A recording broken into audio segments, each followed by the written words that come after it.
দুদকের আবেদনে দেশ ত্যাগে নিষেধাজ্ঞা দেয়া হয়েছে এমন অন্তত ১০০ জন আগেই বিদেশে চলে গেছেন। আসামি বিদেশে পালিয়ে যাওয়ার পর দেশ ত্যাগে নিষেধাজ্ঞা দেওয়ার কি মানে? দুদক বলছে বৈধ পথে কেউ যায়নি, তাই সরকারের কাছে রেকর্ড নেই। এভাবে কি দুর্নীতির বিচার কার্যকর করা যায়? উত্তর খুঁজেছেন আখলাকুস সাফা। হজ করেছি, ব্যাংকে কি করে টাকা জমাই বলেন? ইউসিবি তাকওয়া, পরিপূর্ণ ইসলামিক পন্থায় পরিচালিত ব্যাংকিং।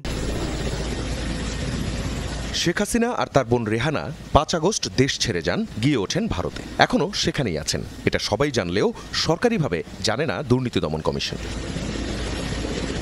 তাই ৭ মাস পেরিয়ে আদালতে দুদকের উপপরিচালকের আবেদন, বিশ্বস্ত সূত্রের খবর, পরিবারসহ দেশ ছেড়ে চলে যেতে পারেন শেখ হাসিনা। সুষ্ঠু অনুসন্ধান কার্যক্রমের স্বার্থে তাদের বিদেশ গমনে নিষেধাজ্ঞা প্রদান করা একান্ত প্রয়োজন। ১১ মার্চ শেখ হাসিনা রেহানা পরিবারের ৭ জনকে দেওয়া হয় দেশ ত্যাগের নিষেধাজ্ঞা, যারা কেউই আদতে দেশে নেই।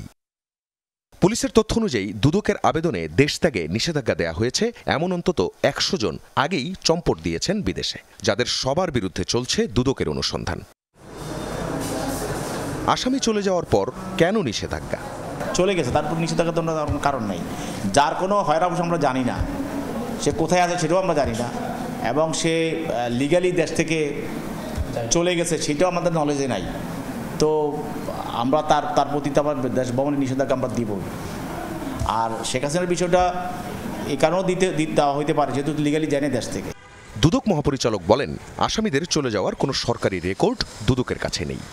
আমরা কিন্তু জানি না অফিসিয়ালি যে কারা দেশে আছে, কারা দেশের বাইরে গিয়েছেন, সে বিষয়টা দালিলিকভাবে কিন্তু আমাদের কাছে সেই তথ্যটা নাই। অবসরপ্রাপ্ত সিনিয়র জেলা জজ মইদুল ইসলাম দুদকের মহাপরিচালকও ছিলেন, বলছেন আসামি বিদেশে যাওয়ার পর নিষেধাজ্ঞা হাস্যকর, গাফিলতি দুদকেরই।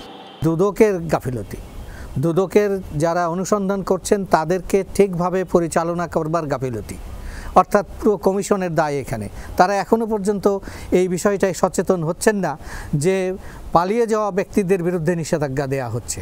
আসামিকে বাইরে রেখে দুর্নীতির মামলার বিচারের অভিজ্ঞতাও জানান সাবেক এই সিনিয়র জেলা জজ। যদি সাজা হয় তাহলে যে ব্যক্তি পালিয়ে গেছে সেই ব্যক্তি কিন্তু আদালতের যে এখতিয়ার সীমা আছে, জুরিসডিকশনের যে এলাকা আছে তার বাইরে চলে গেছে, সেই ব্যক্তিকে ধরে এনে সাজা খাটানোটা এটা আর একটা জটিলতার বিষয়। সবাই জানে কিন্তু দুদক জানে না। এর মানে হলো দেশ ছেড়ে যারা গেছেন তারা কেউই বৈধ পথে যাননি, আর সে পথে ফিরতেও পারবেন না।